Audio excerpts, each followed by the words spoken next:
Zinogadzirwa nefibre Sisal inonzi neshona Konje remusango re. It's like a craft yandago tango is a gift from God. Chipo ndogadzira zvinhu zvakasiyana boots, ndogadzira earrings, heads nema bags. Konje yakada kuita kunge gavakava chinokura chine zviminzwa mumasaidi, so chinowanzoiswa kana mumagarden, zvinhu zvaana kuendera kuchikoro.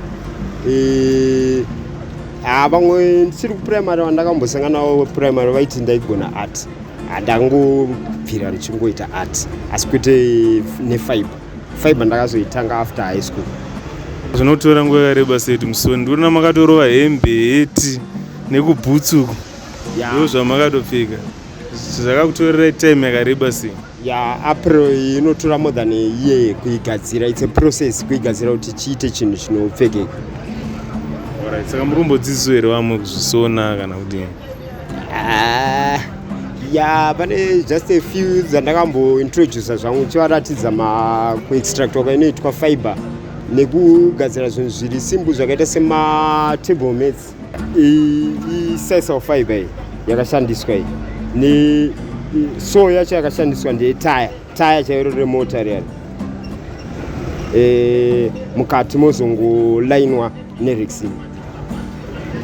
Ko chii chimwe chamukabata kusaidi? Aya ma-red trappers anobata makonzo. Ichi chinobata makonzo mahombe nemadiki. Unongoisa chikafu mukati umu odzorera chihedichi, unochiloka mawaya masaidi ochiradzika pafloor muroom mune makonzo memo. Iwe anouya chinostretcha achiteerana kupinda isi, asi kunobuda manje kuspike uku akutoita kubayiwa. Mukazongoona hauzoshandise marodent sides, zvinhu zviri dangerous yazvo. Mukazongoona akunoita masmaller ones munodzora muromo. Munombofamba henyu vanhu vachimbonyatsoona trouzi renyu kuti haivoziti taroda.